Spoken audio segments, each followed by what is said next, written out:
Okay, hello everyone. Ang lecture natin ngayon under ng Positive Psychology. This is the third installment ng series natin, Paano Maging Positive. So panoorin nyo na lang yung mga previous lectures ko dito, i-connect nyo dito sa part 3. Before I continue, basahin ko lang tong passage natin for today. I am not saying this because I am in need, for I have learned to be content whatever the circumstances. I know what it is to be in need, and I know what it is to have plenty. I have learned the secret of being content in any and every situation, whether well-fed or hungry, whether living in plenty or in want. Sinulat to ni Apostle Paul, Book of Philippians, chapter 4, verses 11 to 12. And just a very quick background, itong si Paul, when he wrote this, nandoon siya sa isang place where supposedly ang mga tao mababa ang level of happiness or well-being. He wrote it in prison. But in spite of Paul, kahit nasa prison siya, as you will see later, no, mataas pa rin yung well-being niya.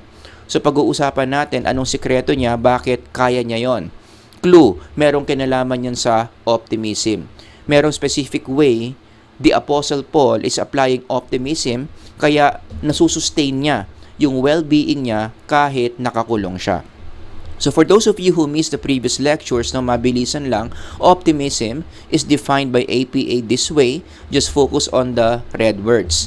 Pero ang pinakamahalagang detail about optimism is an ability, isa itong kakayanan. Meaning, lahat ng tao pwede itong gawin. Pwede nating i-practice for us to be better in being optimistic. At anong ibig sabihin kapag yung tao optimistic, meron kang ability to spot the good things in the midst of the bad. Kahit pangit yung situation mo, nahanap mo pa rin yung mga magagandang bagay in the midst, sa gitna ng pangit na situation mo. No? Kung kumbaga in the English terminologies, you have the ability to see the silver linings. Yung dark clouds dito, ito yung problema mo. Pero hindi ka lang nakafocus, hindi ka lang aware sa problema mo, sinasabayan mo yan ng mga magagandang bagay na existing in spite your problems. So, hindi ka lang nakafocus sa idea na wala kang pera. Although alam mo wala kang pera, although tanggap mo na wala kang pera, in your mind, iniisip mo pa rin kasabay ng wala kang pera na marami pa rin magagandang bagay sa buhay mo, like meron ka pa rin family and friends na pwedeng utangan, for example, kahit wala kang pera, or kahit wala kang pera, meron ka namang good health, wala ka namang terminal illness, yung internal organs mo gumagana pa naman, and it's just a matter of time na kahit wala kang pera, meron ka pa rin mga opportunities around. Siguro hindi mo palang nakikita yung business na para sa'yo para mapalitan yung situation mo na wala kang pera. Pero nandyan lang yan. Yan ang ibig sabihin ng optimism. Sabay kang aware sa pangit na situation at mga magagandang bagay na existing sa gitna ng pangit na situation. Okay? Now, why are we talking about this in positive psychology? Because paulit-ulit ko nang sinabi to, no? Ang optimism is one sure way para mas maging masaya ang tao. So kung gusto mong mas maging masaya sa buhay, ang sagot dyan, mas dagdagan mo yung optimism sa buhay mo. Again, it's a skill. So dapat mas frequent. Sa Tagalog, mas madalas mong ina-apply yung optimism in your life para sure ball, tataas yung level of happiness. Kaya sa mga malulungkot dyan, most likely kaya kayo malungkot, kaya mababa yung level of happiness ninyo. Ang problema, kulang kayo sa application ng optimism. In contrast, yung mga taong masasaya, if you're wondering bakit may mga tao masasaya sila sa buhay, most likely ang sagot dyan, kasi madalas silang nag-a-apply ng optimism in their everyday life. And in this series so far, may mga tinuro na ako na iba't ibang mga ways on how to apply optimism. Yung part 2, balikan nyo na lang, pero ito yung gist, ito yung highlight ng part 2. Habang nasa isang pangit na situation ka, while you are undergoing a problem, anong technique yung tinuro ko sa part 2? Identify as many good things na nag-e-exist pa rin kahit na meron kang problema. Mas marami kang mga good things na na-identify, big or small. in the midst of your problem, mas tumataas yung level of optimism mo. Kasi ang problema sa mga tao, kapag may problema, ang nangyayari, ang nakikita lang yung problema. Yan, i-demonstrate ko, nawawala yan. So maghapon, magdamag, ito lang yung iniisip, walang pera, nalimutan na yung mga magagandang bagay na nag-e-exist kahit may problema siya. Hindi na sila nakakita ng silver lining. Ito ngayon yung problema ng mga nadidepressed. Kaya nga, again, in this lecture series, tinuturuan ko yung mga listeners na hindi ganyan dapat. No? Kahit may problema ka, kahit aware ka sa problema mo, dapat aware ka pa rin sa mga magagandang bagay in the midst of your problem. So, yun yung tinuro ko sa part 2. So, in this lecture, ang bago kong ituturo na technique on how to generate optimism or to apply optimism, is by doing downward comparison. Itong concept na to, ang original context nito sa social psychology. Anong ibig sabihin ng downward comparison? When you think how blessed you still are compared to others in the midst of a bad situation. So kung may pinagdaraanan kang mahirap, para makapag-generate ka ng optimism, ang gagawin mo, iisipin mo na mas blessed ka pa rin. Mas pinagpala ka pa rin kumpara sa sitwasyon ng ibang tao. The more you see that, the more you realize na mas blessed ka pa rin kumpara sa pinagdaraanan ng ibang tao, mas tataas yung positive emotions mo leading to happiness. Kaya nga itong downward comparison na to, it's one expression of optimism. Isa itong sub-skill of optimism. So if you want to increase your optimism, you want to practice your being optimistic, this is one way to do it. Gumawa ka ng downward comparison. So more examples para mas malinaw paano gumawa ng downward comparison. Halimbawa, nane-negative ka kasi yung kotse mo laging nasisira. Now, don't get me wrong, talaga naman nakaka-bad trip kapag yung kotse mo laging nasisira, mag-i-increase talaga yung negative emotions mo dyan. Pero how do you apply optimism? Using downward comparison. Ang gagawin mo is iisipin mo na kahit sirain yung kotse mo, maswerte ka pa rin kumpara sa ibang tao na walang kotse. Na araw-araw silang nag-commute. 'Di ba? At least ikaw, yung kotse mo, paminsan-minsan lang nasisira. Although nasisira, pero paminsan-minsan lang at may kotse ka pa rin. Hindi mo kailangan mag-commute. Marami mga tao nangangarap na magkakotse, hindi nila kaya kasi hindi enough ang sweldo, pero ikaw, meron kang kotse. Although sirain nga lang. Pero mas maganda pa rin yung may kotse na sirain kumpara sa totally na walang kotse. So when you do that kind of thinking, mas mag-generate ka ngayon ng positive emotion coming from the optimism na ina-apply mo. Another example ng downward comparison, yan na naman tayo sa example ko, wala kang pera. Pero isipin mo, maswerte ka pa rin kumpara sa ibang tao. Oo, wala kang pera, pero mas maswerte ka pa rin kasi ikaw walang pera. Yung ibang tao wala ng health. Kasi yung illness nila, terminal illness na. May taning na yung mga buhay nila. So kung papipiliin ka, walang pera na mahaba pa ang buhay or maraming pera na maikli na lang yung buhay kasi may terminal illness. Edi dito ka na lang. Right? So mas mag-generate ito kapag inisip mo ito, ganyan ka mag-isip, mas mag-generate yan ng positive emotions which will contribute to your well-being. Last example, ito, mahirap maging positive dito. May sakit ka. Pero again, may paraan. Kung may sakit ka, paano ka mag-generate ng positive emotion? Isipin mo na given your illness, mas maswerte ka pa rin kumpara sa iba. Kasi yung sakit mo, merong cure. Yung sakit mo, ang solusyon, ipapahinga mo lang, iinom ka ng mga gamot. May mga tao, may sakit, hindi nila alam anong sakit nila. Or alam man nila kung anong sakit nila, maikli na lang yung buhay nila. Mahirap gamutin. Wala silang pambili ng gamot. Ikaw may sakit, pero may pambili ka ng gamot. So, pili ka. May sakit ka na alam mo yung nangyayari sa'yo at may pambili ka ng gamot, or may sakit ka na hindi mo alam nangyayari sa'yo tapos wala ka pang pambili ng gamot. Di dun ko na lang sa situation mo ngayon, 'di ba? So, when you think that way, magi-increase yung positive emotions leading to increase in happiness. That's what you mean by downward comparison. Ngayon, bago tayo mag-move on sa next point, no, lilinawin ko lang na hindi tayo nagbubunyi, hindi tayo nagse-celebrate that you are more blessed than other people. Hindi natin ginagawa to put other people down. Tandaan nyo, itong downward comparison na to, it stays in your mind. Ikaw lang mag-iisip niyan. Hindi ka hahanap ng isang tao na less fortunate sa'yo, tapos parang tutuksohin mo pa, parang iinisin mo pa. Sabihin mo pa, tinan mo ikaw, ganyan, ako ganito. Hindi ganon. This stays within your mind.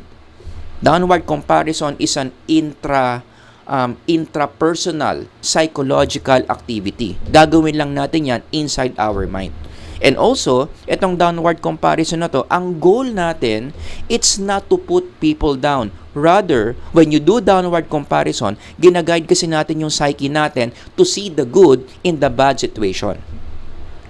Kasi nga tendency ng tao yan kapag nagdaraan sa problems and challenges, nawawala yung ability natin to still remember the good things in our life. So kapag gumawa ka ng downward comparison, naiiwasan yon. Na kahit meron kang masamang pinagdaraanan, dahil nagda-downward comparison ka, naiisip mo pa rin yung mga magagandang bagay. So naka-counteract. No?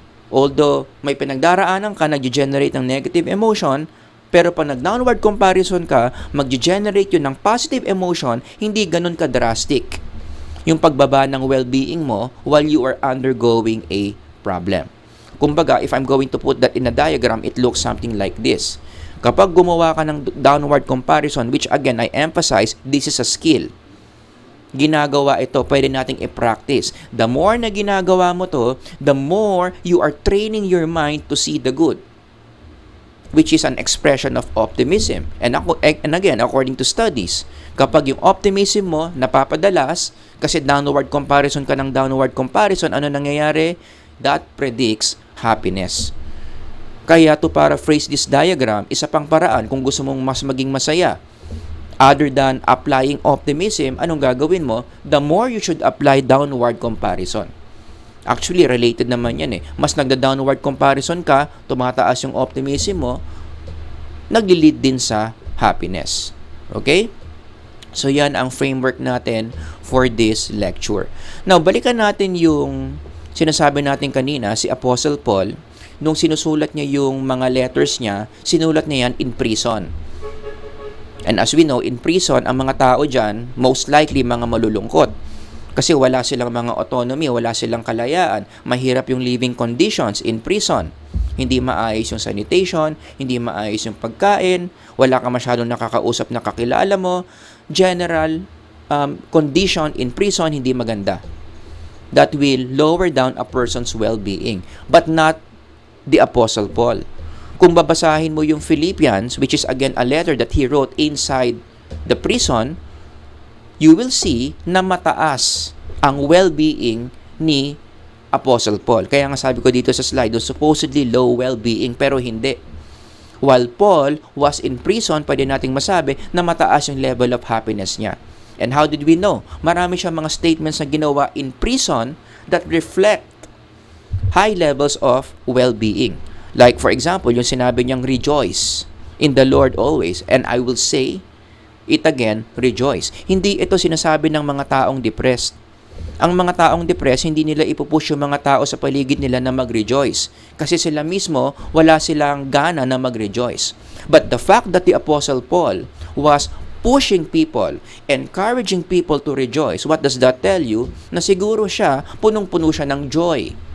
Kahit na nasa prison siya. Again, these are not the words of someone who is depressed. Another example, sa Philippians niya sinabi to. Sinulat niya, I can do all things through Christ who gives me strength. In psychological terms, mataas yung self-efficacy niya dito. Ironically, yung mga taong depressed, imposibleng mataas ang self-efficacy. Kaya nga nung sinabi niya yung Philippians 4:13, the more we believe na si Apostle Paul, habang nasa prison, hindi siya depressed, masaya siya.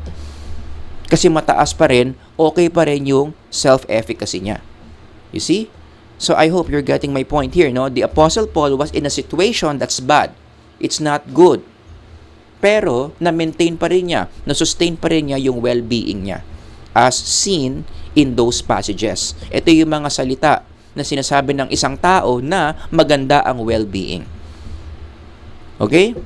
So anyway, now that we have set the context of this, i-connect ngayon natin to sa present passage natin sa Philippians 4:11 to 12. Gusto ko i-highlight yung sinabi ni Paul dito, I learned to be content. Remember, he was in prison. Pero ang sinasabi niya, kahit nasa prison siya, he has learned how to be content. Now, those words, learn to be content. Meron siyang contentment. It's one powerful indicator of a high well-being. Kung basahin mo yung literature on well-being, subjective well-being, isa sa mga factors, paano mo masasabi na yung tao mataas ang well-being kapag satisfied siya sa buhay niya. Or in psychological terms, in the literature, ito yung tinatawag nating life satisfaction. And we can say that the Apostle Paul, mataas yung life satisfaction niya. Mataas yung well-being niya. Again, let me repeat, in spite being in prison. So the question now is bakit? Ano kaya yung sikreto ni Apostle Paul? Bakit kahit nasa prison siya, mataas yung well-being niya? Actually, the next verse will give you a clue. So puntahan natin yung next verse, yung verse 12. Those words in red and underlined. I know what it is to be in need, and I know what it is to have plenty. I have learned the secret of being content in any and every situation, whether well-fed or hungry, whether living in plenty or in want. If you can follow my line of thinking, i-connect nyo to sa tinuturo ko kanina, yung verse 12 is showing downward comparison. Kaya pala si Paul, kahit nasa kulungan, masaya pa rin siya, nagda-downward comparison siya. But before we further discuss verse 12, kailangan lang natin munang ma-appreciate yung lowest points ni Paul para mag-make sense yung downward comparison in his context. 'Di ba? In one of his letters, shinare ni Paul yung mga struggles niya, yung mga lowest points niya in serving Christ. And that's written in 2 Corinthians. Sabi niya dyan, thrice I was beaten with rods, once I was stoned, thrice I suffered shipwreck, a night and a day I have been in the deep. Palutang-lutang siya sa dagat. Hindi niya alam kung mabubuhay pa siya. Actually, shinortcut ko pa yung 2 Corinthians 11:25 na yan. Basahin niyo na lang yung kabuuan ng chapter 11, mas marami pa siyang mga lowest points na shinare dyan. Okay? So again, ang ini-establish ko dito, ito yung lowest points ni Paul. He went as low as this. Now, very critical ito in understanding how Paul thinks in prison that gives him joy, that sustains his well-being. Given this, nagda-downward comparison siya. Kaya nga ako may arrow dito. No? So tuwing na-feel ni Paul na nada-down siya, kasi nga nakakulong siya, anong ginagawa niya? Iniisip niya yung mas worse niyang pinagdaanan. So downward comparison yun. No? It's just that si Paul dito, yung downward comparison niya is intrapersonal. Kasi yung mga examples ko kanina, balikan natin, if you notice, mga interpersonal ito eh.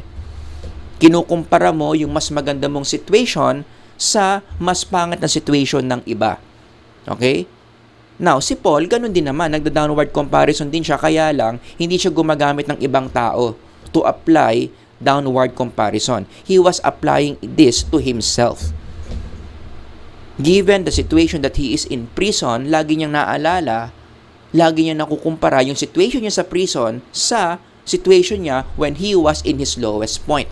And when he realizes, kapag na-realize ni Paul na mas okay pa rin yung situation niya sa prison kumpara doon sa lowest points niya, doon siya nakakapag-generate ng positive emotions, kaya nasusustain yung mental health niya kahit nakakulong siya. 'Di ba? So again, going back in this illustration, tuwing nadadown si Paul sa prison, anong naiisip niya? Nagda-downward comparison siya. Well, kumpara doon sa times na ganito ako, kung ikukumpara ko to dito sa kung anong meron ako ngayon in prison, in fairness, mukhang mas blessed pa rin ako compared to when I was like this. Mas maayos pa rin yung situation ko in prison. O, 'di ba? Mag-generate yan ng positive emotions leading to Paul's sustenance, na susustain yung well-being niya. Oh. Another example, no, yung ginamit niya sa passage na hungry, going back doon sa mga red words. Ayan, sinabi niya yan. I have learned the secret of being content in any and every situation, whether well-fed or hungry. Yan yung sinasabi ko dito. So every time Paul feels bad, maybe about the things that he eats in prison, for sure kasi very limited lang yan. So tuwing nafe-feel down siya na hindi masarap yung kinakain niya or hindi maganda yung quality, anong naalala niya? Magda-downward comparison siya.